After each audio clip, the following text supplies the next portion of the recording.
Bien, shalom, bendiciones a todos. Hoy no puedo decir Shabbat Shalom, ¿verdad que no? Estamos en domingo. Para mí un inmenso y grato placer poderles recibir nuevamente dentro de esta casa. Ya saben que el Ministerio de Hogar es una casa que se dedica principalmente para la enseñanza de la Escritura. Yo me dedico a precisamente disertar sobre los temas que tienen que ver con aquellos puntos que son de mayor controversia dentro de lo que es el mundo cristiano, ¿no? Y de hecho yo soy una persona bastante controvertida. Para el que me conoce sabe que siempre me gusta irme por los lados donde echan palos. Ese es básicamente mi interés siempre, porque mi llamado, o el llamado que el Señor hizo a este ministerio, básicamente tiene que ver con el hecho de desnudar las mentiras de Satanás. Y desnudar las mentiras de Satanás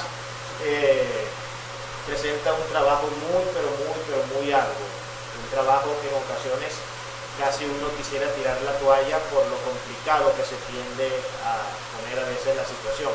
Pero bueno, a eso fue lo que el Señor me llamó y es lo que tengo que hacer. Como siempre lo he dicho, la mentira vende mucho, la verdad no vende nada.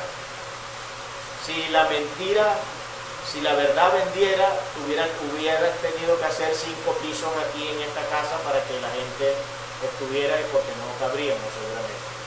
Porque a la gente lo que le gusta es que les profeticen, ya usted sabe, ¿no?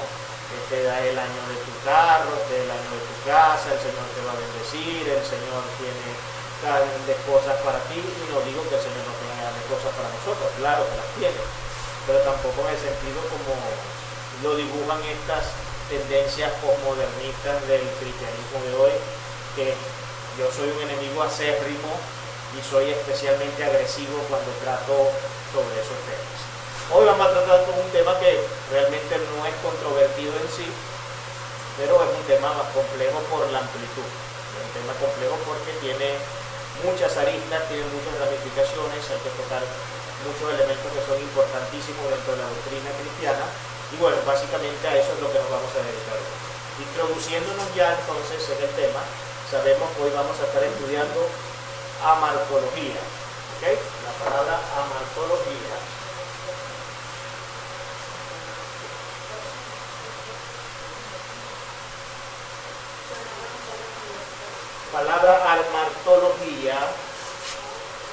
recuerdo que cuando di este seminario por primera vez,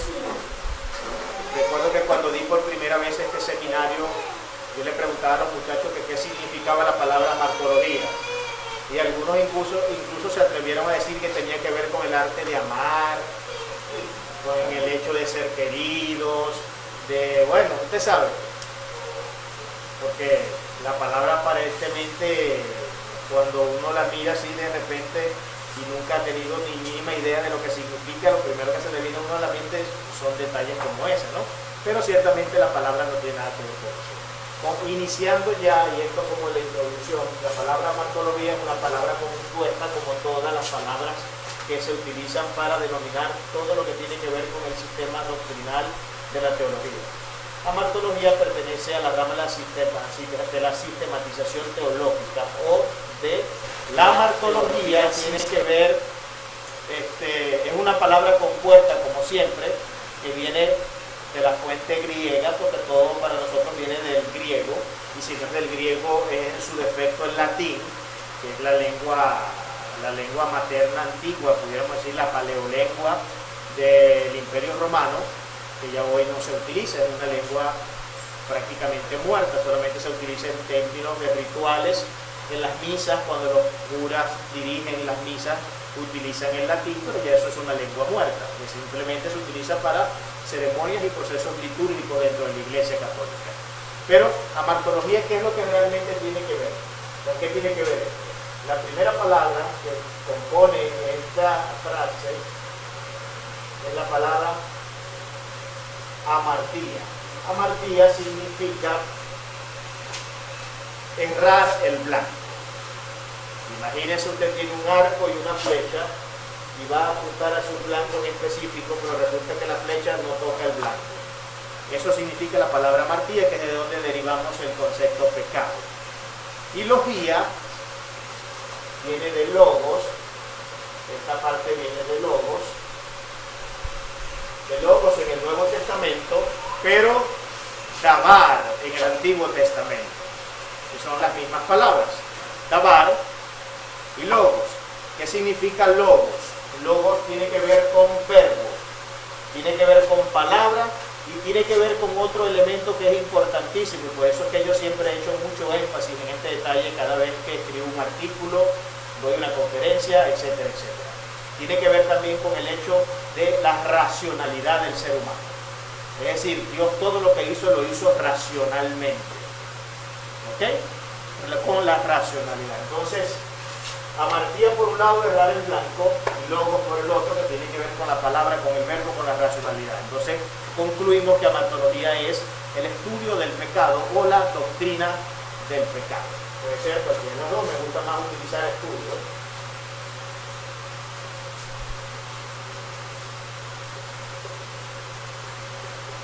No soy médico, pero casi llego a hacerlo por la letra. Y eso es básicamente lo que significa la palabra amartología. Amartología tiene que ver con el estudio del pecado. Es la doctrina que se encarga de explicar el pecado desde su concepto inicial hasta todas las diferentes vertientes que podemos ver dentro de la ramificación de esta doctrina, que es sumamente importante para nosotros. Entonces, a eso es lo que nos vamos a dedicar un poco el día de hoy. Hablemos un poquito acerca de cuál es el origen y la autoría de esta realidad llamada pecado.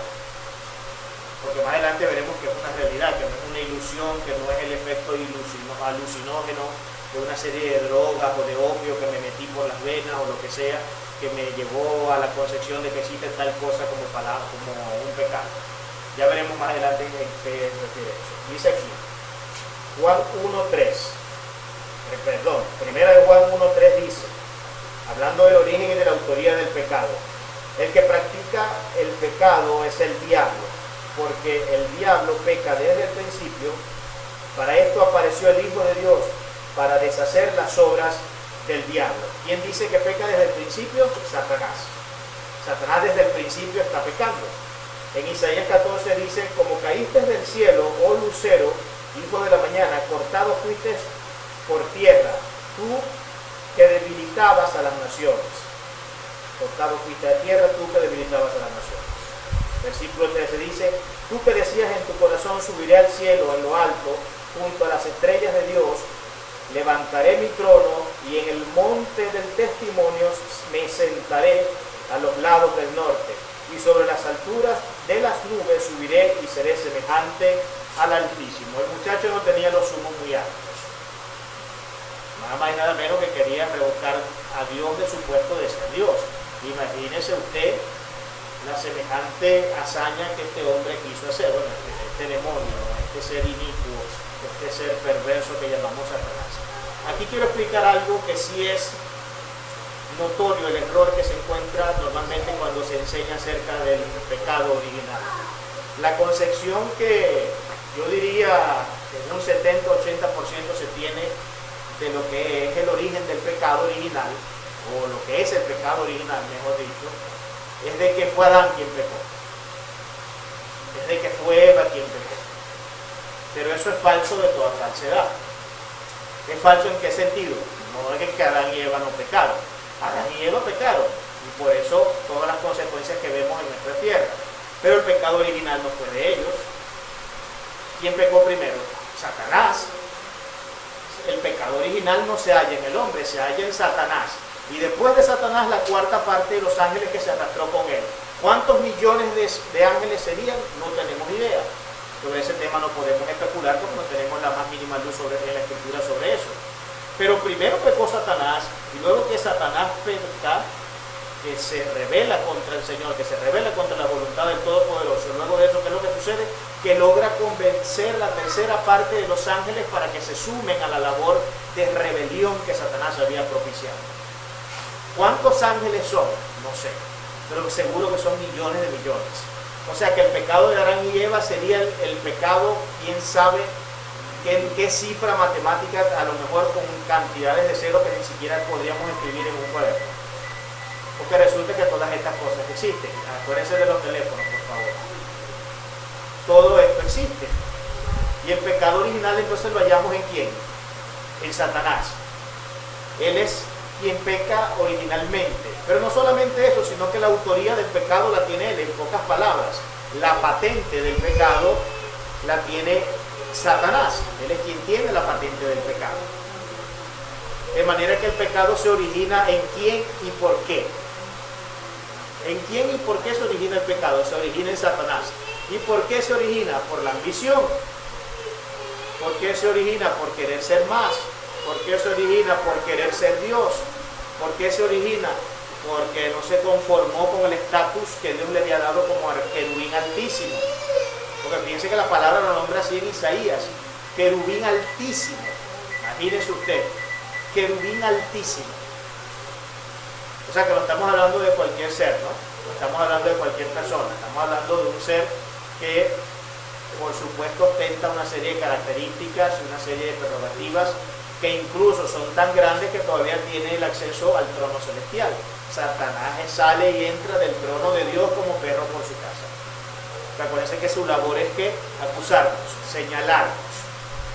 Si no me lo crees, recuerde lo que pasó con Job. Y usted podrá decirme en ese punto, ah, no, pero es que eso fue en el Antiguo Testamento, en el Nuevo Testamento las cosas cambian. No, no cambian porque cuando en una de esas que están hablando Yeshua y Pedro, ¿qué le dice Yeshua a Pedro? Mira, Satanás me ha pedido para zarandearte. ¿Qué quiere decir eso? Que él sigue subiendo y sigue haciendo peticiones al Dios Todopoderoso para acusarnos primeramente y para zarandearnos por esas acusaciones que él hace. Por eso es que tenemos abogado que se llama Yeshua. Porque si tuviera un abogado defensor de parte nuestra que le plantara en la cara la cruz a Satanás, definitivamente ninguno de nosotros estuviéramos presentes en este lugar. Lo que es seguro, lo que es claro, es que ninguno de nosotros pudiéramos estar presentes en este lugar, a no ser que el abogado que tenemos por excelencia, que se llama Yeshua HaMashiach, Jesucristo, pusiera en su debido lugar a Satanás cada vez que sube al trono celestial a acusarnos. Porque de hecho él habita en las alturas, él no está en el infierno, como mucha gente dice. Y esto sí podrían ser ya temas un poco controvertidos, porque la gente normalmente tiene la concepción de Satanás como un ser que está en el infierno con todos los demonios friéndose como carne de res. No. Acuérdense que ellos todos operan en las regiones celestes. Pero Satanás no está ni siquiera en las regiones celestes, él está en el trono de Dios. ¿Por qué está en el trono de Dios? ¿O por qué está en la habitación santísima? Porque a él no le ha sido despojada su autoridad como querubín. Satanás sigue siendo un querubín con todo el poder y todos los atributos que Dios le dio inicialmente. Pero no solamente eso, sino que tiene el poder que también le otorgó a Adán. Porque Adán cuando peca, ¿qué es lo que sucede cuando Adán peca? Le atribuye a Satanás todas sus prerrogativas como hombre. O sea, todo el poder intelectual, espiritual y de cualquier otro índole que nosotros podamos estudiar, Satanás, Adán los rinde a los pies de Satanás. Entonces ahora tiene doble autoridad. Tiene la autoridad de querubín y tiene la autoridad del hombre. Doble autoridad. Por eso es que él hace y deshace. Aunque ya sabemos que en el universo no se mueve una molécula, sino es porque Dios la regenta.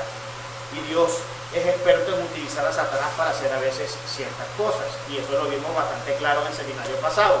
Son cosas que nos llevan a tragar muy grueso, cuestiones que no nos podemos explicar en nuestra simple lógica y en nuestra simple coherencia, pero que son realidades bíblicas que no podemos de ninguna manera omitir porque estaríamos omitiendo la realidad. Y ya sabe que para nosotros el tener que omitir la realidad de lo que la palabra establece es un gravísimo problema y nos puede traer serias consecuencias que podrían no tener efectos retroactivos en nosotros. Entonces, ese es uno de los detalles. Pero fíjense que dentro de este punto hay algo interesantísimo. Hay algo interesantísimo. Todos tenemos la concepción mayoritaria de que la ley tal cual Dios la establece en el monte Sinaí fue el principio de la ley. Todos tenemos la concepción de que la ley moral viene del monte Sinaí, pero la ley moral no viene del monte Sinaí solamente. En el monte Sinaí se describe con mucha más fuerza y se le da nombre y apellido a todos y cada uno de esos mandamientos, a esos misbot, a esas palabras. Pero, y aquí viene la conjunción adversativa, que anoche en la prédica me equivoqué diciendo, me volví loco con el trabalengua, pero, tenemos dos realidades dentro de la rebelión de Satanás y otra realidad dentro de la rebelión del hombre que nos indica que Dios ya había entregado Torah antes del monte Sinaí. Si por ejemplo vemos en el caso de Satanás, ¿por qué Dios juzga a Satanás? ¿Bajo qué estamento, bajo qué régimen Dios juzga a Satanás? Por haberse revelado. Si lo estás juzgando es porque existe ¿qué? Una ley, ¿o no? Si lo estás juzgando es porque existe una ley, porque yo no puedo juzgar a nadie a no ser que exista una ley que pene y que defina como delito ciertas situaciones que el hombre puede, dentro de su radio de amplitud para moverse, hacer. Entonces tenemos que la ley, yo le puse aquí la preexistencia de la ley. Existe una ley preexistente que es mucho antes de los misbot revelados en el monte Sinaí, que son las 10 palabras o los 10 mandamientos, o si quisiera decirlo en un argot ya también propio de mi profesión, pudiéramos decir que son los 10 algoritmos de Dios, las 10 instrucciones del Dios Todopoderoso. Pero ya Dios condenaba la rebelión inicialmente en el momento que Satanás se revela. Luego que Satanás engaña a Eva y Eva engaña al hombre, y ya saben que aquí la responsabilidad de Dios se la atribuye al hombre, no a Eva. La responsabilidad era del hombre porque Dios puso al hombre para que enseñara y protegiera a su mujer, pero como el tipo parece ser que no lo hizo bien, Eva fue engañada por Satanás, pero ¿sobre quién cayó toda la responsabilidad? Sobre el hombre. El responsable fue el hombre.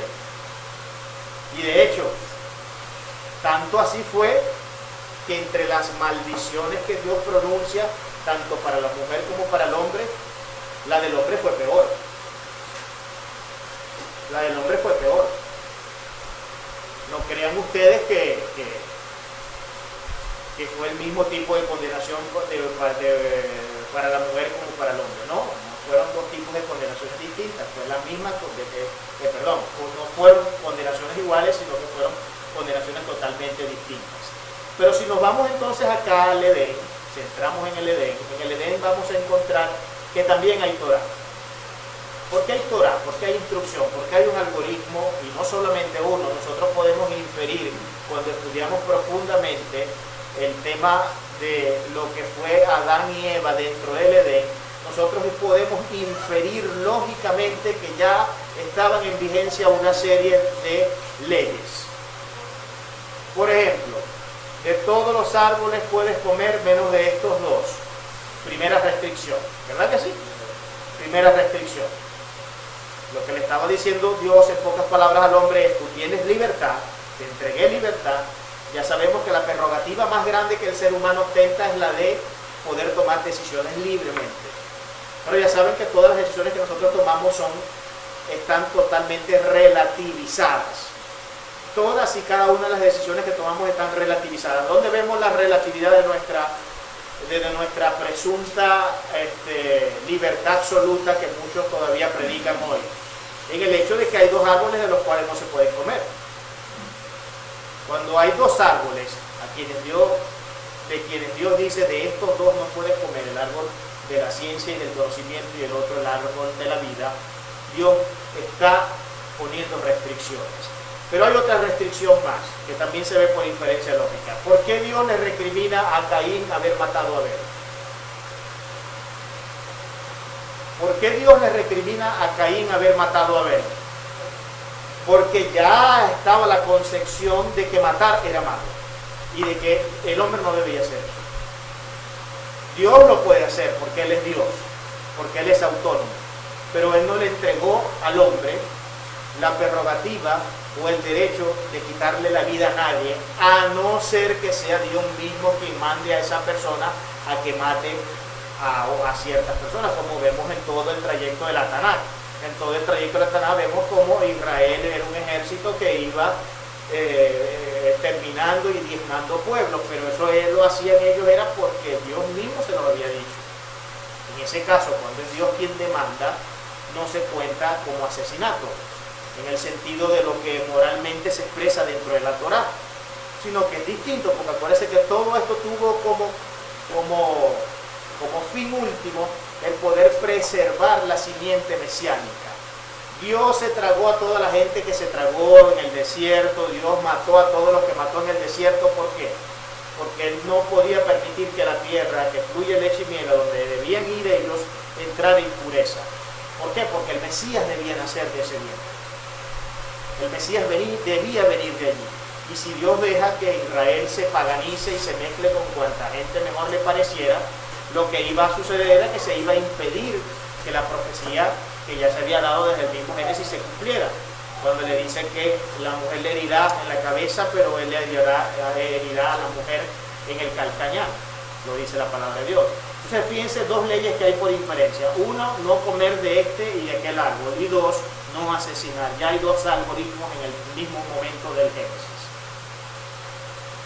Ya hay dos algoritmos en el mismo momento del Génesis. Hay dos instrucciones. Por eso es que debemos deshacernos de este concepto que tenemos que nos aleja años luz y que no tiene punto de contacto con la realidad. Cuando queriendo hablar del pecado original, lo que hacemos es que decimos que el pecado original tiene que ver con Adán y Eva. Bueno, pudiéramos hablar de un pecado original entre Adán y Eva si solamente lo delimitamos al espectro de los seres humanos. Ahí sí, yo puedo decir que el pecado original del hombre fue Adán y Eva. Pero cuando yo quiero ir al origen real, profundo, al fin último de esa realidad, no puedo hallar otra persona más que la persona de Satanás. No sé si estamos claros hasta este punto. Entonces esto es importantísimo, que Dios entregó instrucciones desde el mismo principio. Y fíjense que esto fue así, que si usted comienza a revisar en la historia, ya las primeras civilizaciones que comenzaron a existir dentro de la tierra comenzaron a prescribir normas, comenzaron a prescribir mandamientos. Por ejemplo, tenemos 1700 años antes de Yeshua, tenemos por ejemplo la famosa ley del talión, que fue una ley que promulgó uno de los reyes y emperadores de la Babilonia antigua. Y hay 7 leyes de esa ley del talión. Y entonces ahí es donde uno se pregunta, ¿no? Bueno, pero ¿cómo es esto? ¿Cómo es que esta gente comenzó a crear leyes? Comenzó a crear leyes. ¿Cómo es que esta gente comenzó a pensar que esto es bueno y esto es malo? Esto se debe y esto no se debe hacer. ¿De dónde viene la noción del hombre de poder discriminar entre que una cosa es buena y otra es mala? ¿De dónde viene esa noción? Si a esa gente Dios no se le había revelado. Si por el contrario era gente que estaban en total y abierta rebelión al principio bíblico. ¿De dónde viene entonces esa concepción? Una pregunta del millón. Es una pregunta del millón. Pero si no nos retrotraemos en la historia y enfatizamos en los hechos acaecidos dentro del Edén, no podemos dar respuesta a esa pregunta. Y de esto es que se trata estudiar la Biblia. De no quedarnos solamente con lo que tenemos en la Biblia. Porque hay muchos libros de historias que hablan de la Babilonia antigua, que hablan de sus prácticas, que hablan de sus leyes, que hablan de todo este montón de cosas que por lo general el cristiano común desconoce y no tiene ni la más mínima idea de eso. Ni la más mínima idea tenemos de hecho. Y fíjense que en materia de derechos humanos, claro, no eran vistos como, no se le daba la terminología que se le da hoy a los derechos humanos. Pero en materia de derechos humanos se dice que Babilonia fue la primera nación en crear algo que era remotamente parecido a lo que nosotros hoy llamamos derechos humanos. La ley del talión es una de ellas. El que por espada mata, por espada tendrá que morir. Así de sencillo, ojo por ojo y diente por diente. Ese era el mandamiento. Ojo por ojo y diente por diente. Estoy tratando de recordar ahorita la figura que prescribió todas esas normas, pero se me escapa la memoria. Son tantas cosas que se ponen uno a ver a veces que se me olvidan. Dígame. No le escucho. El código de Hammurabi. El código Hammurabi, exactamente, eso es lo que, a eso que quería ir, el código Hammurabi. Hammurabi fue uno de esos reyes, Hammurabi fue el rey que prescribió esa norma, que suscribió esa norma de la ley del talión. Hammurabi, que me había olvidado. Y eso fue 1700 años antes de Yeshua, aproximadamente se dice en la historia. Y de ahí se toman muchos ateos, por ejemplo, para decir que porque yo debo creer en el cristianismo y porque es el cristianismo la única verdad y es el que tiene la verdad absoluta y que tiene los mandamientos universales, si antes de que fueran siquiera, si antes de que se acuñara siquiera la palabra cristiano, ya habían civilizaciones que tenían legislación y legislación moral. Entonces, ¿cómo hacemos?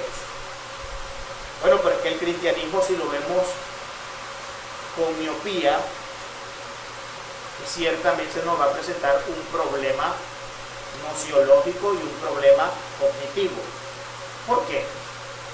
Porque el cristianismo no nace en el siglo I. Todos tenemos la concepción de que el cristianismo nace cuando Yeshua viene al mundo, cuando es concebido y cuando nace y cuando lo ponen, como dice la tradición occidental, lo ponen en un pesebre y vienen los 3 reyes magos y le dan los regalos que le dan. El cristianismo no inicia ahí, el cristianismo inicia en Génesis 1. ¿Por qué inicia en Génesis 1? Porque dice que Dios dijo, hágase la luz. Y todo lo que Dios fue creando, lo creó a través de ¿qué? Del verbo, del dabar, del logos. Todo Dios lo creó a través del verbo. ¿Y quién es el verbo en el Nuevo Testamento? Yeshua, Jesucristo. Él es el verbo en el Nuevo Testamento. No existe otro verbo. No existe otro logos. No hay otra palabra racional. Él es desde el principio. Lo que quiere decir que el cristianismo data de 1445, 1450 o 1455, 1500 años antes de que el Mesías naciera. Esa es más o menos la fecha cronológica que se ubica dentro de los historiadores. Claro, por supuesto, hay discrepancias entre esos, ¿no? Hay unos que dicen que fue antes, otros dicen que fue después, pero la que comúnmente predomina es esta. Sin embargo, fíjense, supongamos que haya sido en el 1500, 200 años antes Hammurabi había escrito una ley moral. ¿Qué pasa con eso entonces? ¿Cómo hacemos ahí? ¿Cómo hacemos ahí los apologistas? Una pregunta seria, ¿no? Y no se la voy a responder. No se la voy a responder. Porque para eso tenemos que estudiar apologética. ¿Verdad que sí?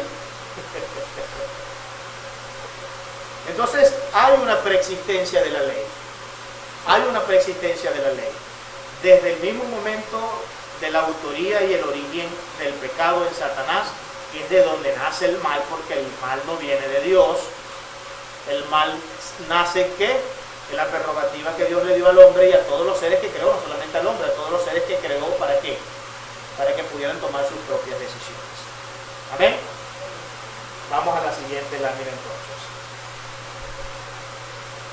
El hombre peca. Génesis 1.3 dice, miren lo que dice Génesis 1.3, dice: pero la serpiente era astuta más que todos los animales del campo que Jehová Dios había hecho, la cual dijo a la mujer: con que Dios ha dicho, no comeréis de todo árbol del huerto. Y la mujer respondió a la serpiente: del fruto de todo árbol del huerto podemos comer, pero del fruto del árbol que está en medio del huerto, dijo Dios, no comeréis de él, ni le tocaréis para que no muráis. Entonces la serpiente dijo a la mujer: no moriréis, sino que sabe Dios que el día que comas de él serán abiertos vuestros ojos y seréis como Dios, sabiendo el bien y el mal.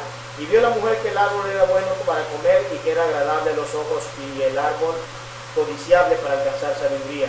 Tomó de su fruto y comió, y dio también a su marido, el cual comió así como ella. Entonces fueron abiertos los ojos de ambos y conocieron que estaban desnudos. Entonces cosieron hojas de higuera y se hicieron delantares. Fíjense. Fíjense todas las consecuencias que lleva el pecado del hombre, ¿no? El hombre peca ¿por quién? Por la inducción de Satanás. Porque Satanás lo indujo. Por eso es que Satanás odia tanto al ser humano. Porque nosotros tenemos la posibilidad de salvación por medio del arrepentimiento. Pero Satanás nunca la tuvo.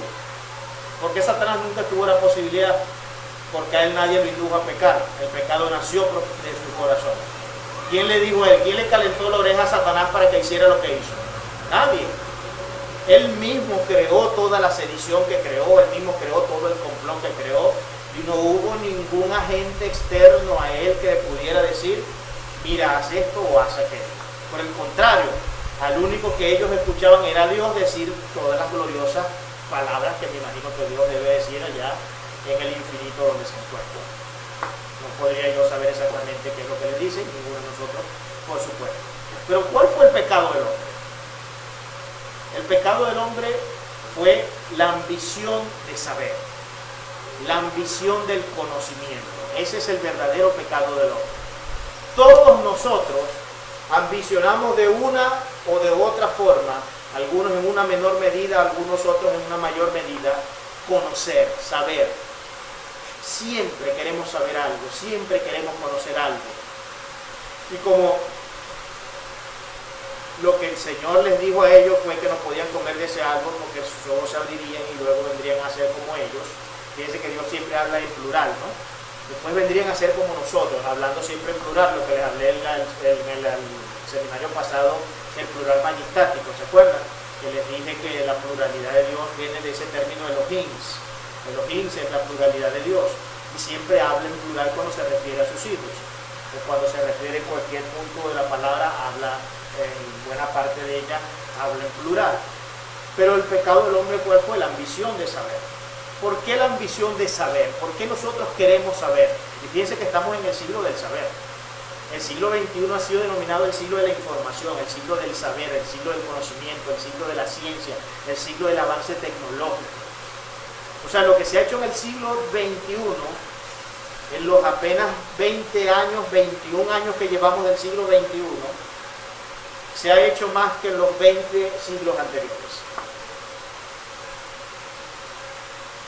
Yo no sé si eso se parecerá a algo que dice la Escritura, que la ciencia en los últimos tiempos crecerá y se multiplicará.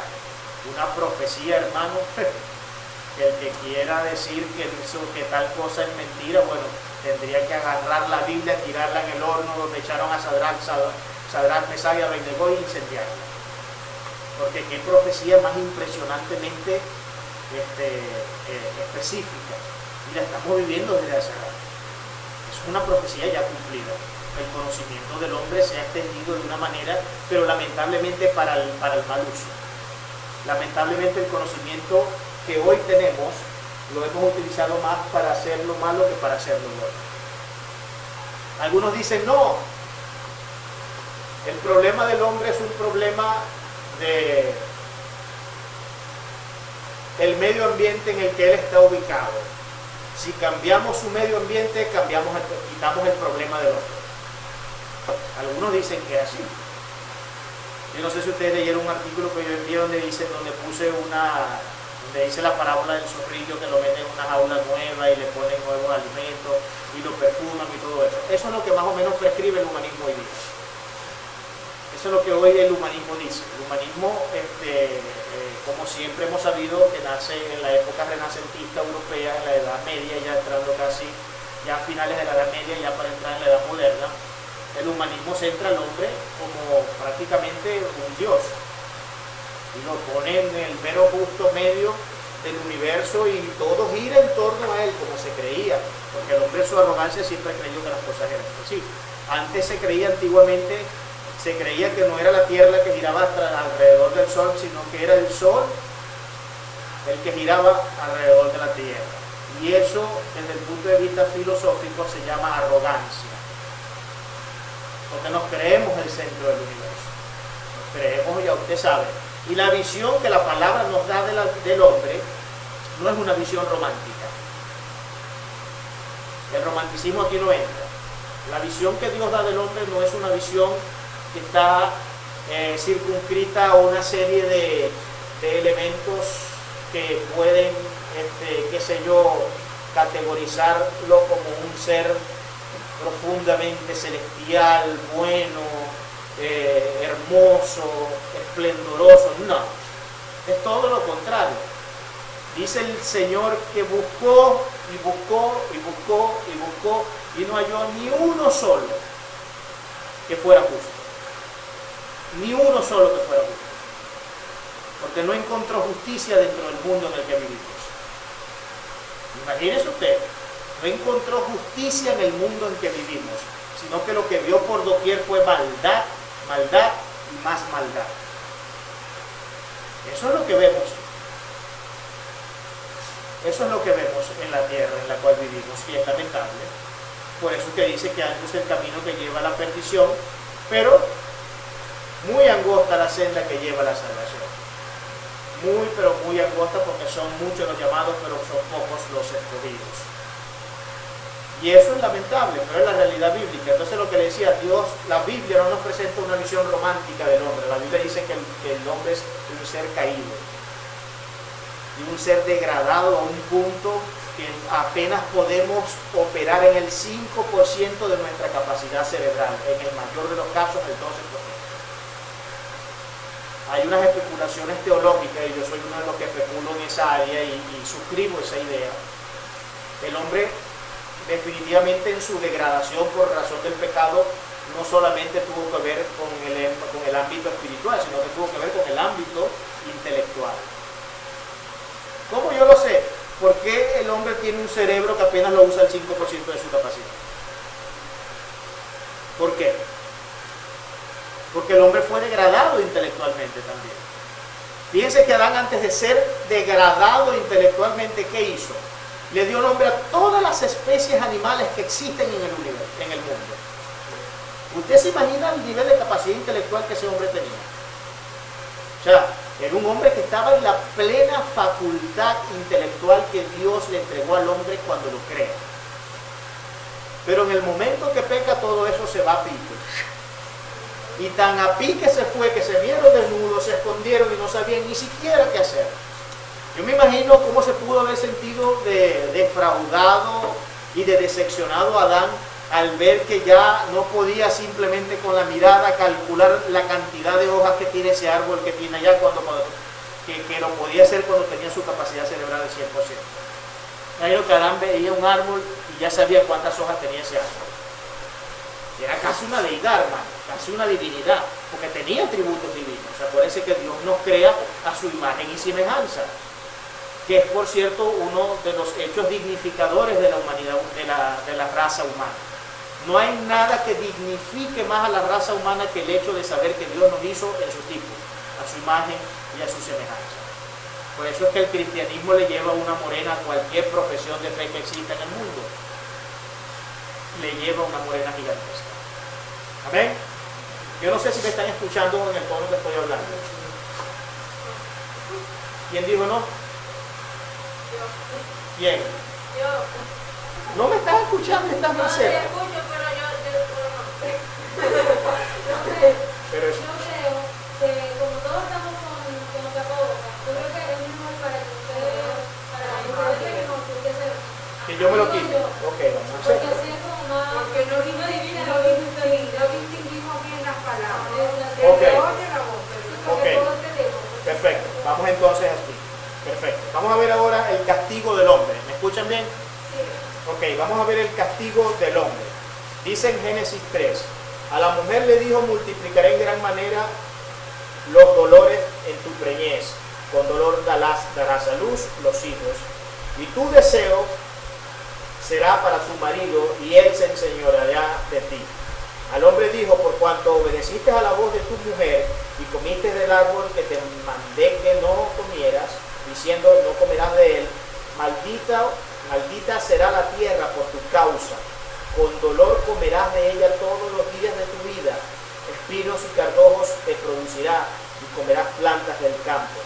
Con el sudor de tu rostro comerás el pan, hasta que vuelvas a la tierra, porque yo, hasta que vuelvas a la tierra, porque de ella fuiste tomado, pues del polvo vienes y al polvo irás. Aquí está claramente enfatizado el hecho del pecado del pecado del hombre, perdón. El énfasis es claro, el hombre peca y toda la autoridad recae sobre quién, sobre el hombre. Y fíjense, a la mujer apenas le dio todo el tema de la preñez, pero al hombre le dijo un montón de cosas más, ¿no? Que si usted me pregunta a mí cuál es la diferencia entre un hombre y una mujer, la diferencia es principalmente funcional. En el Nuevo Testamento lo dice así. Es una diferencia de función, porque muchos en este alarde del machismo, ¿no?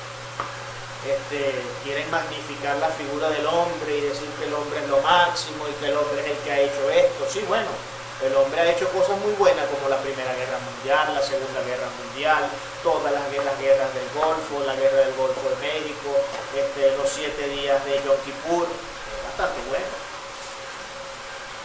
¿Verdad que sí? El hombre es muy bueno, porque en esos conflictos las mujeres no estaban metidas, los que buscamos los problemas somos nosotros. Porque uno siempre es más ambicioso y más competitivo, uno siempre anda todo el tiempo a ver cómo hago para hacérselas al del frente y para que vea que yo soy más que él. Esa es la naturaleza nuestra. Naturaleza que por supuesto es cortada en el momento que entregamos nuestra vida a nuestro Señor y Salvador. Porque eso tiene que extinguirse, y si eso, hermano, usted que ya se convirtió hace rato, no se ha extinto eso en usted, ya sabe que tiene mucho trabajo que hacer. Porque hay algo sabroso en la Escritura que a mí me gusta mucho repetir, y es que no tenemos a un Dios mago, ni nuestras oraciones son especies de varitas mágicas, con las cuales Shazam, poder de los, ¿cómo que era? Poder de los gemelos fantásticos, actívense en forma de $1 millón y sale $1 millón por un lado. No, hermano, eso no es la realidad. Totalmente contrario a eso es la realidad. Vuelvo y digo, el hombre, distinto a lo que Rousseau dijo que el hombre, el noble salvaje, él era noble en sí mismo por el solo hecho de no haber tenido contacto con la sociedad, por ejemplo, europea. Y entonces se van en esos viajes, todas esas barcazas. Acuérdense que Darwin hizo un viaje por medio mundo, porque él quería observar la diferencia racial que había entre la raza que él representaba, que era la caucásica europea, y el resto de las razas que habían por explorar en otros territorios de la Tierra que no se habían explorado. Cuando llega a la zona del continente americano y comienza a ver que aquí lo que hay son puros indios, entonces se prescribe la teoría darwinista social, el darwinismo social. Y de eso vamos a hablar un poquito más adelante. Pero el hombre peca, y no es el pecado original. Es el pecado original del hombre, pero no es el pecado original. Yo no puedo decir, acuérdense que la palabra original viene de ¿qué? De origen. De origen. Así que yo no puedo acuñar, lógicamente hablando, coherentemente hablando, ni siquiera puedo decir que el pecado original entre los hombres fue el pecado de Adán y Eva. Tampoco lo puedo decir, porque cuando yo aludo al término original, a ese adjetivo, cuando utilizo el adjetivo de original, ¿qué es lo que está pasando? Que estoy diciendo que el pecado tuvo su origen en ese punto, pero el pecado no tuvo origen en ese punto, el pecado tuvo origen en Satanás, y supongamos que la tercera parte de los ángeles hayan sido 300 millones de ángeles. Entonces nosotros somos el 302. El 300 millones 2 pecado.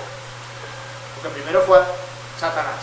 Se revelan 300 millones de ángeles, y después de los 300 millones de ángeles aquí tenemos 300 millones 1, 300 millones 2 Adán, 300 millones 3, 300 millones 3 Eva. ¿Qué les parece? Entonces, ese es uno de los conceptos que tenemos que portar dentro de esas nociones que... Acuérdense que en la Biblia, Gerardo de Ávila habla de 3 tipos de teología. Ese es uno de los grandes pensadores del siglo XXI y del siglo XX. Les recomiendo que adquieran literatura sobre él. Él tiene un libro que se llama Volviendo a las Raíces. Un libro espectacular. ¿Cómo se llama? Volviendo a las Raíces. ¿El autor? Gerardo de Ávila. Si quieren buscar el libro para que se lo... ¿Ah? Perdón, volviendo a la fuente. Ah, no, se lo presté a mi mamá para que lo leyera ella, sí es verdad. Eso es un libro, hermano, ahí no hay desperdicio de nada. Y él habla en ese libro de un error metodológico. Y el error metodológico tiene que ver con el hecho de que existen tres tipos de teología. La teología bíblica, la que está centrada en ciertamente estudiar la palabra del Señor. La teología institucional, que tiene que ver con lo que la iglesia dice, con lo que yo como pastor digo aquí porque me da la gana, porque yo me creo el papá de los milagros. Y la teología folclórica, que es la teología del ignorante, que es la teoría de aquel que vive por el pálpito, por el yo siento. No, yo siento de Dios que hoy tengo que hacer esto. Yo siento que el mensaje que tengo que dar el domingo es este mensaje. Eso no existe bíblicamente. El pálpito, el sentir, es el engaño del corazón. Yo no siento de Dios, yo leo de Dios. Mucha gente vive todavía en el debate que Dios no me habla, llorando y lloriqueando y patalean y tiran brincos para acá y tiran brincos para allá, que el Señor no me hable. Yo veo que a la hermana de al lado, no, hombre, eso le dice de todo y todo el tiempo me está hablando de parte de Dios y Dios te dice, muchacha bruta, me provocaría darle ganas a mí de decirle, gracias a Dios que tú no eres como ella, porque no sabes cuál puede ser el paralelo de esa loca o de ese loco. Perdóneme que utilice ese adjetivo, pero es que es el término técnico que se aplica realmente, porque es una locura. No lo digo de forma despectiva, lo digo en el puro sentido técnico de lo que implica toda la extensión de la palabra. Es una locura porque están divorciados de la realidad, no tienen punto de contacto con lo que la palabra de Dios enseña. No hay punto de contacto con la realidad. Entonces la teología folclórica es esa, que se crean en mi pálpito, en lo que yo siento, en lo que yo soñé, en lo que yo vi, en lo que se me apareció. Eso es el pálpito, esa es la teología folclórica. Y sobre esa teología, sumada a la teología institucional, que es la eclesiástica, usted no tiene idea de la cantidad de disparates que salen. No tiene la menor idea de la cantidad de disparates que salen. Yo lo digo porque yo viví en un tiempo en esos disparates. Quizás fueron mis primeros 5 o 6 años en el Evangelio. Yo tengo casi 20 años en el Evangelio, no lo aparento, ¿verdad? Cualquiera de ustedes seguramente estará creyendo que yo tengo 20 años, pero tiene que sumarle a eso el doble casi. Y me ha tocado ver cosas. Me ha tocado ver cosas por los diferentes ministerios donde Dios me ha pasado, donde he tenido que ir a predicar, donde he tenido que ir a dar un seminario, donde he tenido que ir a dar una consejería pastoral o cualquiera sea el caso.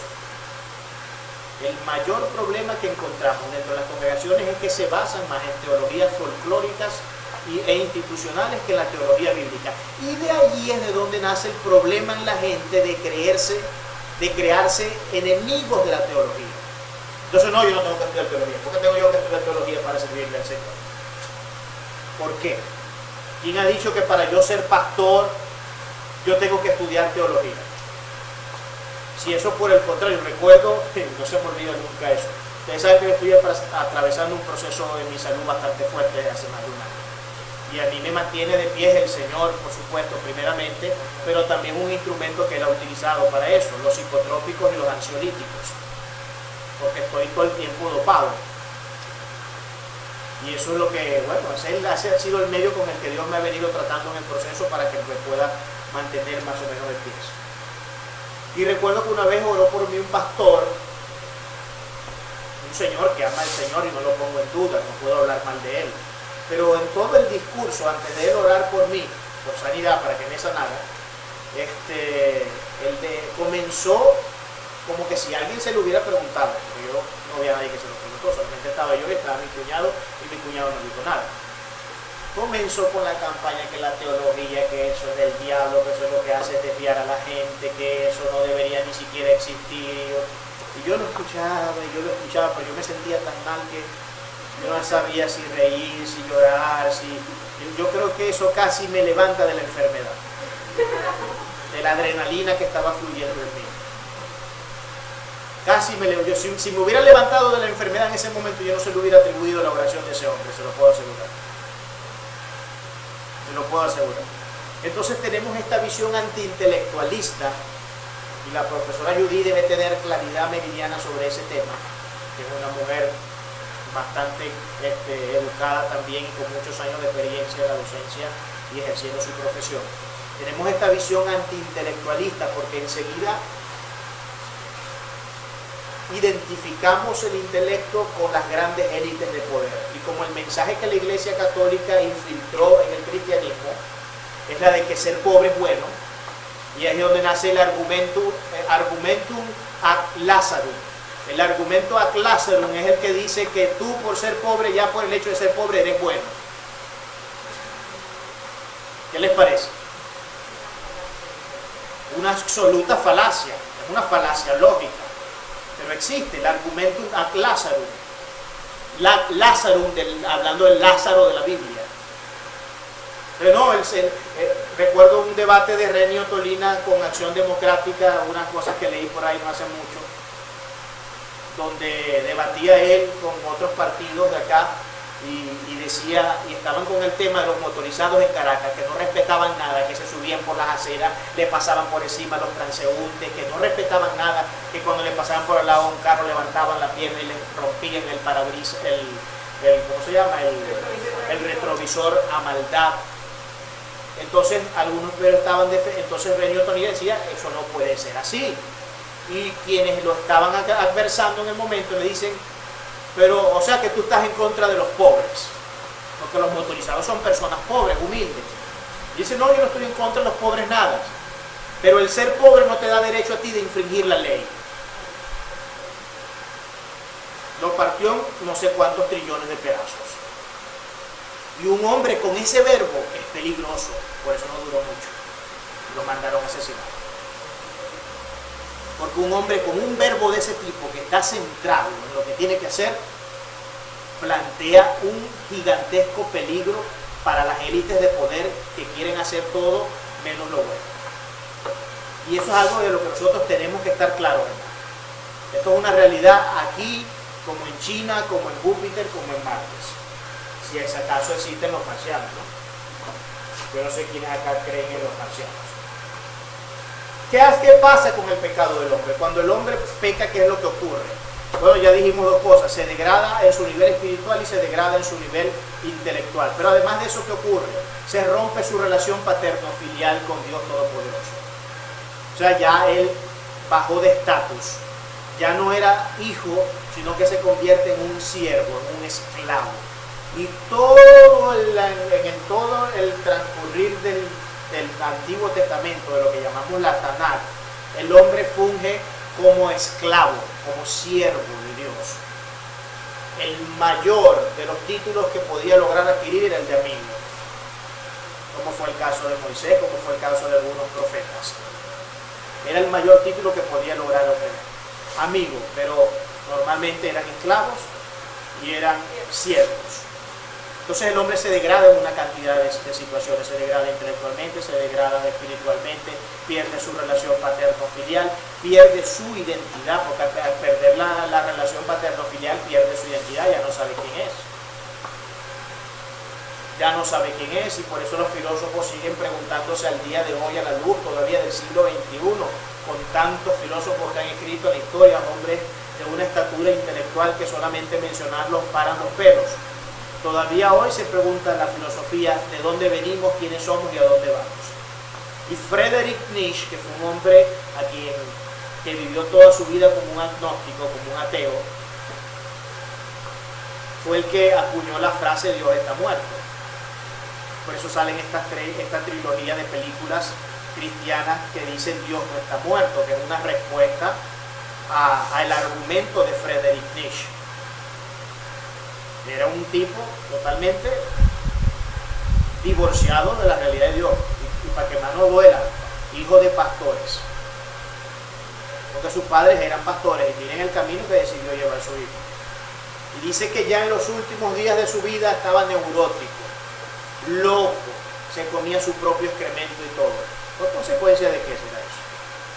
Y me gustó mucho alguien que le hizo una maldad, que me imagino que si él lo pudo ver desde el Seol, se debe estar revoltando todos los días en el infierno. No por las quemaduras de las llamas, sino por lo que le pusieron la tablita que le inscribieron en la puerta de su casa. Friedrich Nietzsche murió y Dios sigue vivo.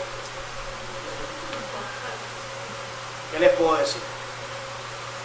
Y esa es la realidad. Eso somos cuando no tenemos al Señor, no sabemos de dónde venimos, no sabemos a qué hemos venido a esta tierra y tampoco sabemos para dónde nosotros vamos. Como por ejemplo dijo el existencialista que dijo, ese fue el mismo Jean-Paul Sartre, es un pensamiento cartesiano de René Descartes. René Descartes dijo que nosotros venimos de la nada y vamos a la nada. Imagínense usted. Creo que fue René Descartes, no estoy seguro si fue René Descartes.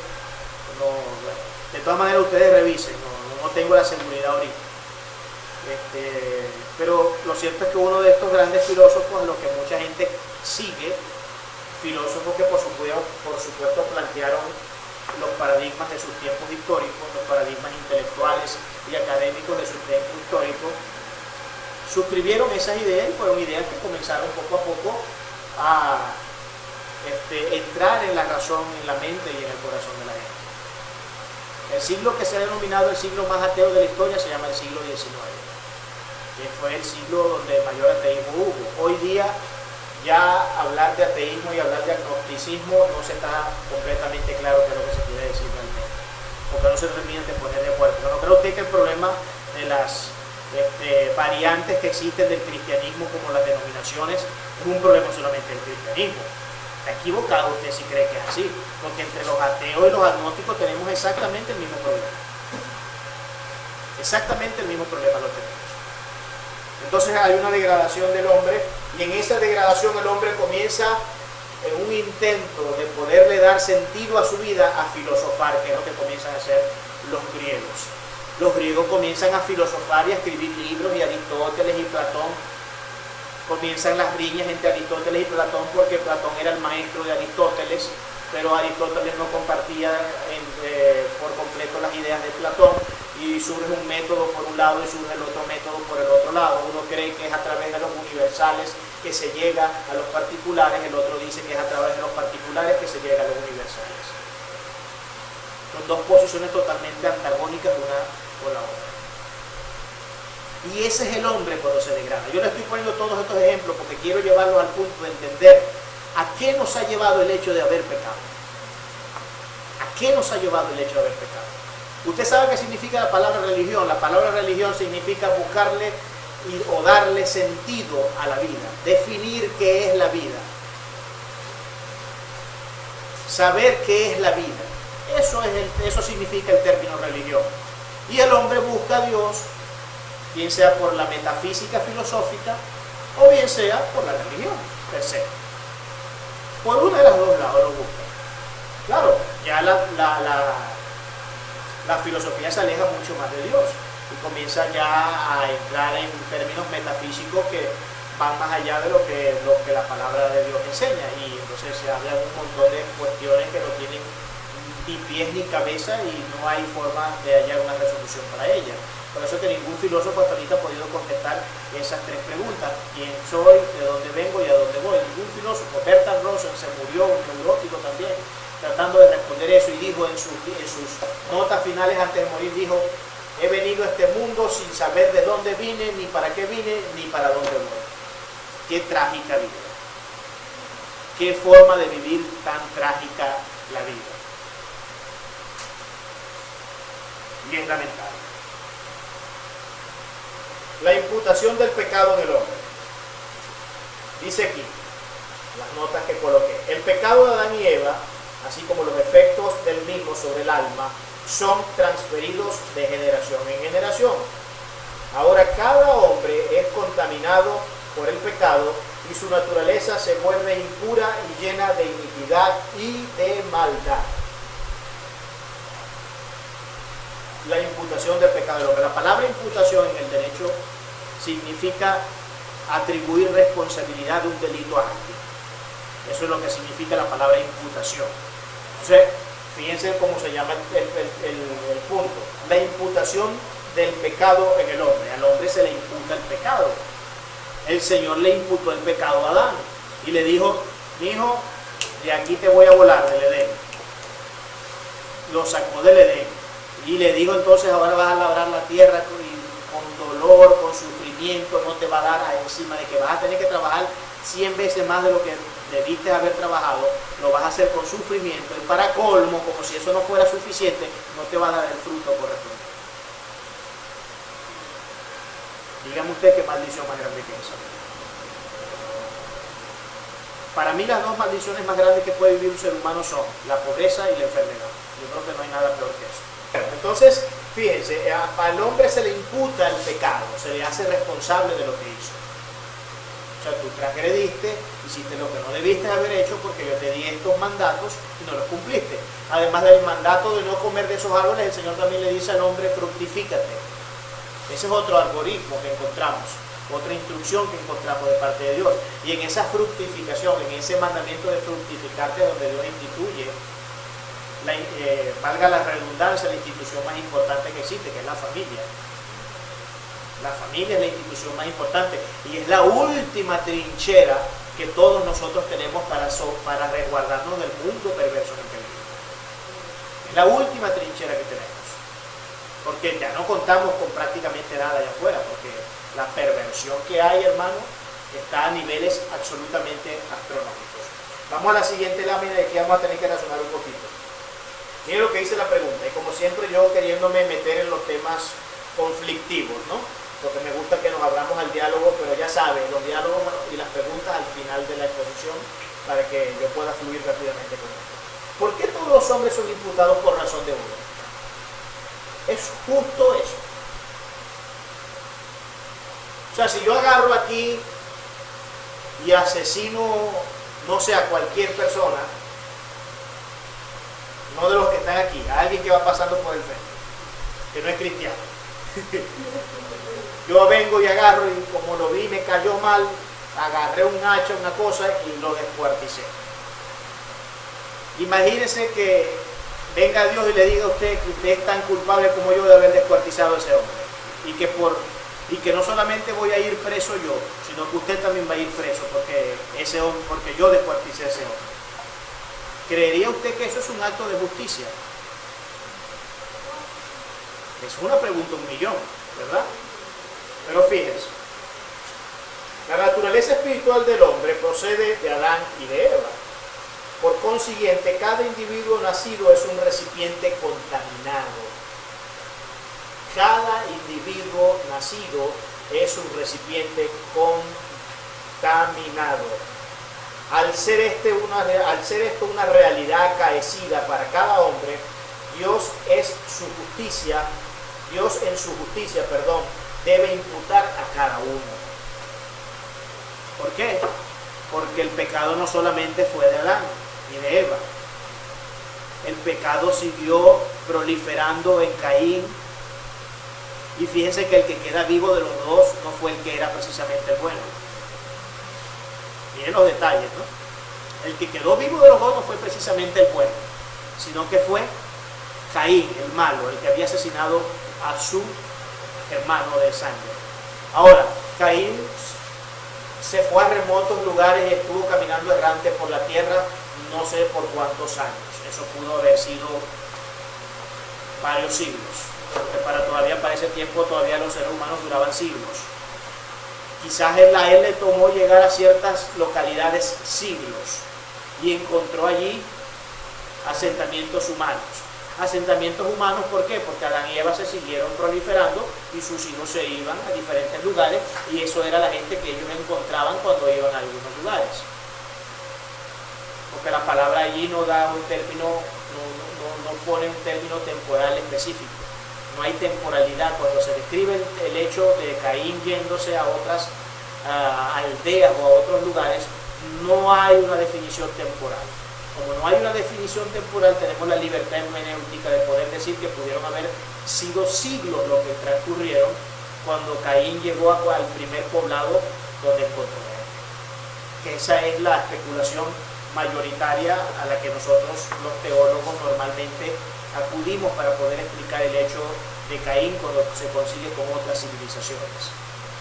Pero ¿qué pasa? Que Caín era un recipiente contaminado. Y todo lo que por ende de él nació, ¿qué pasa? Se contaminó. Y como todo se contaminó, como la simiente fue pasando de generación en generación, hasta que se rompe con esa maldición mucho tiempo más adelante, toda la raza humana nace en esa condición de pecado. Entonces no hay injusticia en el hecho de que Dios, por razón de uno, tenga que imputar a toda la humanidad.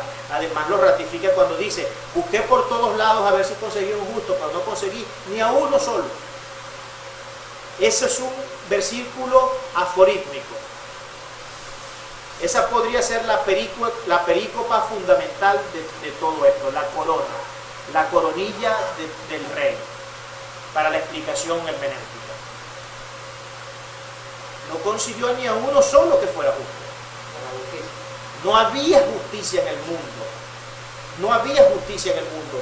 Entonces, ¿fue Dios injusto por haberle atribuido el pecado de Adán y Eva al resto de los pecadores? No, es que Dios no le está atribuyendo el pecado de Adán y Eva a los otros pecadores. Cada quien tiene buena parte de pecados lo suficientemente grandes como para que también fueran juzgados por Dios. Porque todos somos pecadores. Todos pecamos. Todos en algún momento de la vida hacemos o cometemos errores y nos equivocamos y decimos cosas que no debemos decir. Porque el principal miembro con el que nosotros pecamos es con con la lengua. Que es el miembro más largo del cuerpo, ¿no? Es el más grande del cuerpo y el más poderoso del cuerpo. ¿Por qué? Porque con ella damos vida y con ella damos muerte. A través de ella podemos salvarnos o a través de ella podemos perdernos. Y esto no lo digo en un sentido soteriológico, por si acaso. Soteriología es la ciencia que estudia, o más bien la doctrina que estudia el tema de la salvación. Lo digo, hay dos tipos de salvación. Está la salvación per se, esta que nos garantiza la ida con Dios Todopoderoso al Edén, donde nos va a introducir por la eternidad. Pero está la salvación de los hechos diarios. ¿A qué me refiero con salvación de hechos diarios? A que determinadas posiciones que yo asuma en mi día y determinadas decisiones que yo tome, si estas son erradas, voy a tener consecuencias de ellas. Consecuencias, por supuesto, que van a ser negativas. Pero si por el contrario me dirijo bajo los preceptos divinos, no es que no vayan a venir problemas. No es que los problemas van a esfumarse y van a desaparecer en sí. Lo que sucede es que cualquiera sea la eventualidad o el avatar que nos toque vivir en un momento determinado, el Dios Todopoderoso estará allí siempre para levantarnos. Que es la gran diferencia que tenemos nosotros con referencia al mundo. El mundo no tiene esa prerrogativa. El mundo no goza de ese privilegio del cual sí nosotros gozamos por tener al Todopoderoso de parte nuestra. Nosotros lo tenemos porque Dios nos lo ha dado, porque a Él le plació, no porque nos lo ganamos. Porque ninguno de nosotros somos merecedores de lo que el Señor hizo por nosotros. Ninguno de nosotros somos merecedores. Yo no soy digno de estar aquí hablándole a ustedes. Yo debería estar más bien quemándome en la quinta paila del infierno. Sin embargo, la misericordia de Dios decidió otra cosa para mí, pues. Él decidió otra cosa para mí. Y mal que bien que lo haga, más o menos, mal o bien, el Señor me llamó a Él. Y es lo que tengo que hacer. Y eso se lo digo para que cada uno de ustedes comience de manera más seria y más diligente a inquirir en la presencia de Dios, que es lo que Dios quiere hacer con ustedes. Porque es necesario que lo sepamos. Entonces no hay injusticia en el hecho de que Dios, por razón de uno, haya tenido que imputar a toda la humanidad, porque todos nos convertimos en recipientes contaminados. Y no nos hace falta el pecado de Adán y Eva para contaminarnos. ¿Por qué? Porque acuérdense que la palabra dice en Jeremías que el corazón del hombre es engañoso y perverso, y que quién lo conocerá. Y dice que es engañoso y perverso más que todas las cosas. ¿Usted sabe lo que eso significa? Yo no sé si usted alguna vez se ha detenido a pensar en qué significa que el corazón del hombre es más perverso que todas las cosas. Cuando dice todas las cosas, no hay excepción matemática allí. No hay excepción matemática, está diciendo que todo. Es decir, a mí no me hace falta que Satanás me toque con este creyón por la costilla para que yo pegue un brinco. Yo solito, sin necesidad, me puedo meter el creyón en la costilla y pegar el brinco.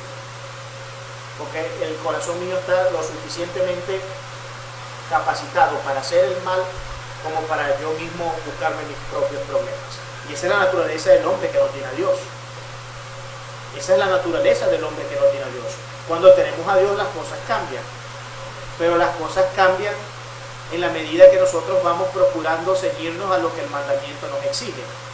Porque si no nos ceñimos a lo que el mandamiento nos exige, por supuesto que nuestra conclusión lógica va a ser nuevamente que tengamos que atravesar por situaciones muy complicadas.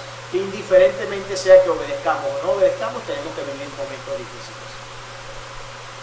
Acuérdense que en el desierto es donde la voz de Dios es más fuerte. C.S. Lewis dijo que Dios le habla al hombre en los momentos de paz en susurro, pero que cuando está en momentos de aflicción le habla con un megáfono. Tremendo pensamiento. Nos habla como un megáfono. En momentos de aflicción, cuando estamos afligidos, cuando estamos quebrantados, nos habla con un megáfono duro, fuerte, audible. ¿Por qué Dios lo hace? Porque nos ama. Y no hay otra respuesta para eso, porque quiere que tomemos la senda que debemos tomar. Ok. Hablemos un poquito acerca de los parámetros sobre los cuales Dios juzga y condena y castiga. Dice aquí sobre su ley moral y ética. La Torá es la constitución divina, contiene el derecho procesal penal y la ley orgánica, regulaciones eclesiásticas. Eso fue lo que yo puse.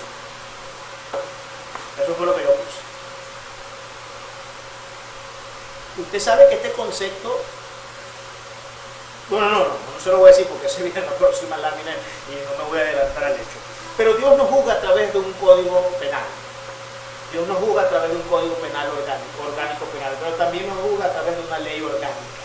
La ley orgánica es la que regula las instituciones. ¿Qué institución es? La iglesia. Él regula la iglesia conforme a la voluntad y el diseño, conforme a lo que Él ha determinado para determinada congregación. Que yo no estoy muy a favor de este tema de las visiones. Yo creo que cada congregación puede tener sus misiones y sus objetivos específicos, ¿no? Dependiendo la tendencia que esa congregación tiene, porque si de repente la congregación, el que es líder y predica, no es pastor, sino que es un evangelista, su tendencia va a ser más evangelística y por lo tanto su diseño va a ser más evangelístico. Si es el caso de que es un pastor, va a ser más inclinado a la visión pastoral. Porque cada ministerio tiene una epistemis diferente, tiene una forma diferente de ver las cosas, mejor dicho, tiene una cosmovisión distinta. Les voy a poner un ejemplo.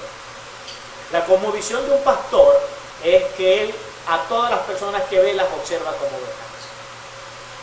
como ovejas que necesitan de su protección y que necesitan necesitan pasto para vivir. Esa es la cosmovisión de un pastor. La cosmovisión de un evangelista que ve pasar una mosca y agarra la mosca para evangelizar. Eso no se le pasa nada, hermano. Yo sí soy malísimo en eso, malísimo. Yo necesito coyunturas para poder evangelizar afuera. Necesito coyunturas, porque a mí no se me da eso. Soy malo para eso. Mi llamado no es evangelista. En cambio mi mamá, que no sé ni qué se hizo ya, aquí está.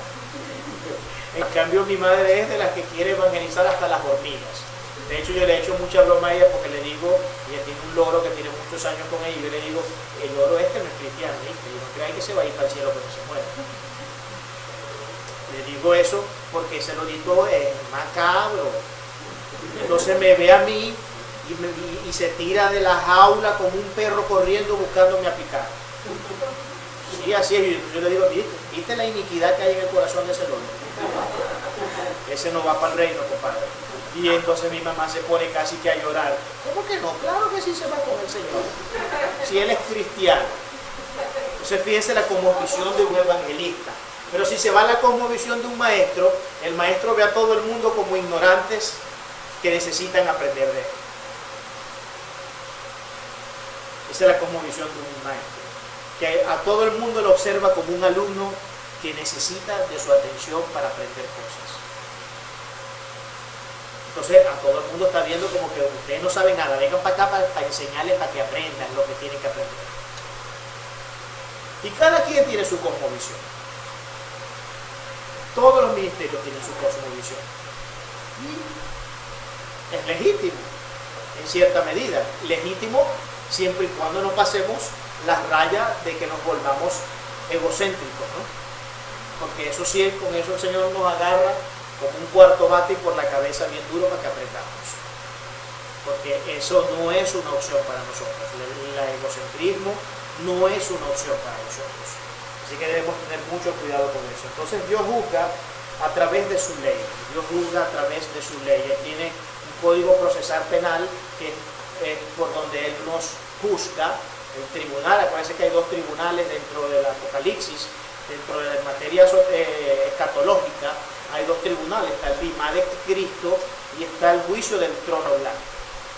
El bimá de Cristo es por donde todos nosotros vamos a pasar para ponernos a cuentas con el Señor, todos nosotros una vez que hayamos sido, por supuesto, arrebatados, y el juicio del trono blanco, que es al final del milenio. Al final del milenio, o sea, todavía tendríamos que vivir ahí 1000 años más, muchachos. O sea, ¿qué nos falta a nosotros para llegar a Nueva Jerusalén?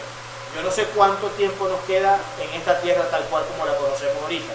Puede que sea 20 años, 15, 30, 50, 100, puede que pase un milenio más, eso no lo sabemos porque la palabra no nos habla sobre eso, no nos da una data exacta sobre eso. Sin embargo, hay vestigios que nos permiten llegar a ciertas conclusiones más o menos aproximadas, pero aproximadas de una manera muy remota. Como les puse el ejemplo de la semana antepasada cuando di el seminario de amartología, no, de la soberanía de Dios. Era como tratar de montarse en el techo y mirar hacia el norte para ver si podíamos observar la estatua de Dios. Y que se suban, muchachos, en el ¿cómo se llama este? En el Burj Dubai, que mide más de 800 metros de altura. Podríamos ver eso, no lo podemos ver, entonces lo que tenemos son aproximaciones muy remotas a este tema. Dios juzga entonces a través de esa ley, a través de estos dos tribunales, el bimá de Cristo, por donde todos pasaremos nosotros, y el trono del juicio blanco, que es por donde van a pasar los que van a experimentar la muerte segunda, que son todos aquellos que murieron sin el Señor, y en ese juicio Dios va a determinar el juicio, la condenación eterna ya para esas personas. Entonces ahí tenemos la penalidad de Dios. Y por el otro lado tenemos la ley orgánica también, que es con la que Él se encarga de regular la institucionalidad de las iglesias, de las congregaciones. Un momentico, por aquí no es por aquí. Si de repente la visión de ese lugar es más evangelística, porque el que predica y está como líder es un evangelista y no propiamente pastor. Y por cierto, con esto quiero quitarles un concepto. Todos creen que el que se para en un púlpito tiene que ser pastor. Usted sabe que pastor es una labor funcional más que ministerial. Toda persona que oficia a un grupo de personas, enseñándoles la palabra, ayudándolos y cuidándolos y resguardándolos, es un pastor por función. Aunque no tenga el llamado per se de pastor. Pero todo el que se dedica a entrenar es un pastor, porque es una labor de función. De función. ¿Ok? Entonces un evangelista, aunque es evangelista, predica y es el líder de la congregación, él funge como pastor para sus feligreses. ¿Por qué? Porque los está alimentando, los está cuidando, les está dando el pasto. Y ese es el significado de pastor. El pastor no tiene otro significado más que ese. Y los pastores, para los tiempos de Yeshua, para los tiempos del primer siglo, eran los ministros con el estatus más bajo que existía. O sea, eran casi que como la escoria de la sociedad, para que tengan una idea. Y hoy día es todo lo contrario. Hoy día es que nos creemos, y ustedes saben, lo que nos faltan es que nos salga la oriolita y las alitas atrás para salir volando. Eso es lo que nos falta. Pero en el primer siglo, y todavía en los tiempos de la Tanakh, un pastor era, dentro del estatus social, lo más bajo que existía. Era la escoria. Incluso el apostolado, dice, del apostolado el mismo Pablo dice lo mismo. Es tremendo eso. Y quienes tenían la magnificencia en Israel siempre eran los maestros. Eran los maestros. Porque de hecho el primer ministerio que se ve oficial dentro de la escritura es el ministerio de maestro que fue a través de Moisés. El primer ministerio que se oficia en toda la Biblia es el ministerio magistral, el de maestro. ¿Por qué? Porque a Moisés fue el que se le entregó la ley y él tuvo que hacerse experto en el arte, en la hermenéutica de la ley para poderle enseñar, para poderle explicar y para poder, además de eso, ser un practicante serio de esa ley. Y fue el primer ministerio que existió y era el que tenía más categorías. Si usted ve en los tiempos de Yeshua, ¿quiénes son los que mandan a crucificar a Yeshua? Los maestros. Mire qué clases de maestricos se gastaban en el primer siglo los israelitas. Los maestros fueron los que mandaron el concilio Sanedrín. ¿Quién era el concilio Sanedrín? Maestros todos de Torah, todos eran moré, todos eran rabinos. Ahí no habían profetas, ahí no habían apóstoles, ahí no habían evangelistas. Era el maestro. Y entonces, como les dice el Señor, si ustedes por fuera se ven muy bonitos, tienen muy buen perfume, se peinan muy bien, las túnicas están impecables, pero por dentro están llenos de excremento. No es lo que dice la palabra, eso lo estoy diciendo. Eso lo dice Edwin González, capítulo 58, versículo 10. ¿O no? Edwin González, capítulo 6, versículo 66, 666. Pero era la realidad. Aunque esto parezca jocoso, era la realidad del momento histórico. Y ellos son quienes impulsan políticamente, no siendo ellos políticos. Fíjense cómo uno se engaña mucho con la idea de que el matrimonio entre política y gobierno se da en el siglo IV con Constantino. No, pero es que ya esas relaciones, lo que pasa es que claro, se daban de manera formal, no eran formales. Pero es como decir hoy aquí Venezuela. Venezuela no es un país formalmente dolarizado, pero fácticamente está dolarizado. De hecho, está dolarizado. Sino que nos lo diga el economista acá. ¿Eso no es así, amada? Fácticamente estamos en una sociedad que está absolutamente dolarizada, aunque no haya sido un hecho formal, dictado por el gobierno, por las diferentes instituciones, etcétera, etcétera, etcétera.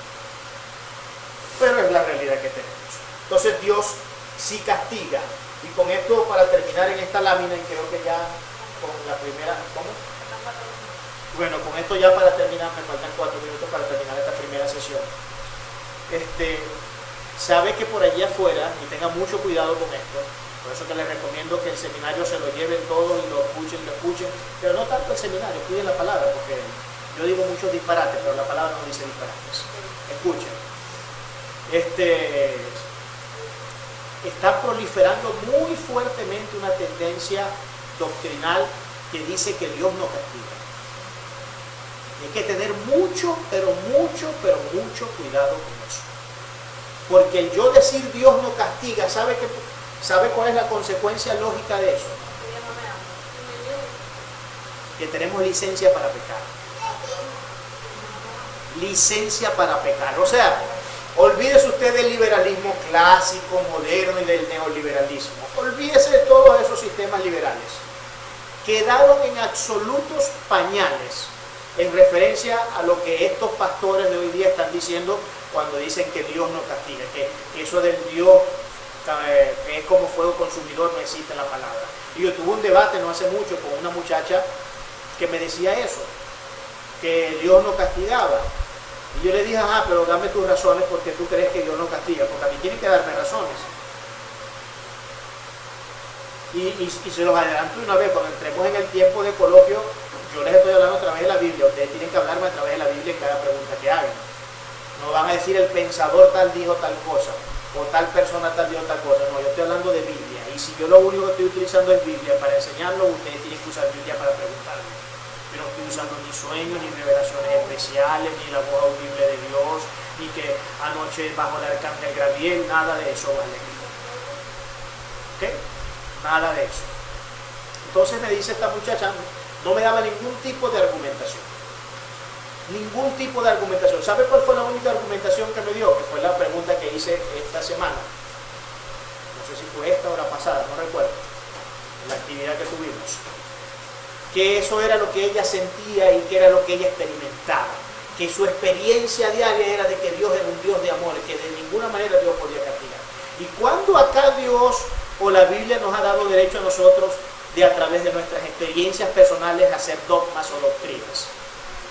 ¿Desde cuándo acá nosotros tenemos el derecho de sobreescribir lo que está en la palabra? Porque sencillamente nos creemos que somos el papá de los helados del catirito de la película. No tenemos derecho para hacer eso. Mi experiencia personal yo no la puedo convertir en una doctrina de vida. Y muchísimo menos puedo utilizar eso como instrumento para educar a otras personas. Porque es peor, porque ahí no estaríamos entrando en un proceso de educación, sino de deseducación. Permítame ese neologismo. ¿Qué les puedo decir? Pero existe esa doctrina ya. Y los que suscriben esa idea son básicamente estos que niegan que el Antiguo Testamento pasó y que ya no hay vigencia de nada, que todo eso es una porquería, que es lo único que les falta decir, y que para nosotros lo único importante es lo que dice el Nuevo Testamento. Bueno, entonces, si eso es así, tendríamos que quitar el 80% de las hojas que están en el Nuevo Testamento, porque el 80% de toda la base del Nuevo Testamento se sustenta sobre lo que el Antiguo Testamento dice en la Torá. Pero es que el Señor dijo que no vino a abrogar la ley, que vino a cumplirla, a darle perfecto cumplimiento, y además de a darle perfecto cumplimiento, vino también a darle la perfecta y correcta interpretación.